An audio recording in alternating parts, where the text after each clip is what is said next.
Bonjour à tous, vous écoutez l'épisode 11 du podcast Revue et corrigé. Le billet que je vais vous lire aujourd'hui a été publié le 23 mars sur LinkedIn. Les affaires reprennent. Une fois la première semaine passée, le choc absorbé, les outils de télétravail déployés, il est déjà temps de reprendre une activité quasi normale. J'ai la chance d'avoir des clients plutôt réglo.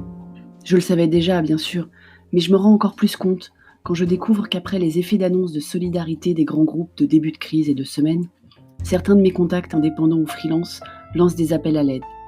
Car leurs clients, plutôt gros ETI ou grands groupes dans ceux que j'ai vus, leur ont annoncé un gel des paiements s'inédié. Un gel des paiements s'inédié, sérieux ?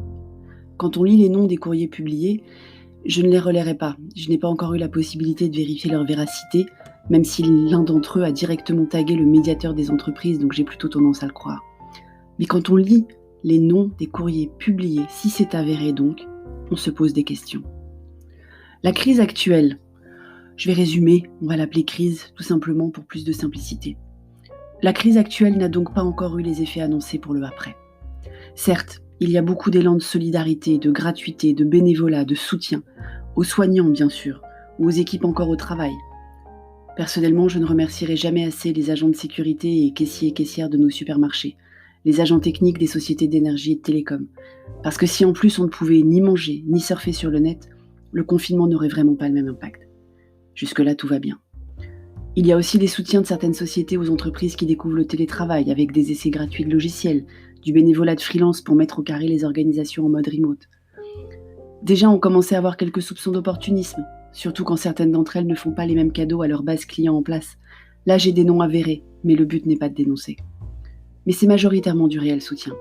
On se dit que c'est un mal pour un bien, et tant mieux si ces sociétés ou ces freelances se font ainsi connaître. Je fais d'ailleurs partie de cela, en proposant mes services bénévolement à travers certaines communautés de freelance auxquelles j'appartiens.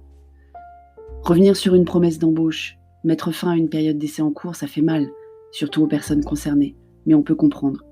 C'est dur, mais entendable, surtout si l'entreprise en question est une PME ou encore plus petite. Mais profiter de la crise actuelle pour arrêter le paiement de prestations déjà effectuées, c'est de la malhonnêteté intellectuelle. Et ça me rappelle furieusement le monde que certains appellent déjà d'avant, comme si une petite semaine de confinement en France avait eu le pouvoir de faire évoluer les mentalités. Bien sûr, il y aura sans doute un après, mais il est encore trop tôt à définir. Quand on voit se mêler aux grands élans de charité plus ou moins ordonnés ce genre de comportements qui ont déjà l'air d'un autre temps, on a le droit d'en douter. Question de durée sans doute. J'ai quelques idées sur le après au niveau process et organisation, comme nous tous. Au sujet des mentalités, des cultures, c'est sans doute sur une autre échelle temps que cela peut se produire. Merci de m'avoir écouté. Si ce podcast vous a plu, abonnez-vous, laissez-moi quelques étoiles, 5 si possible, laissez-moi un commentaire. À bientôt.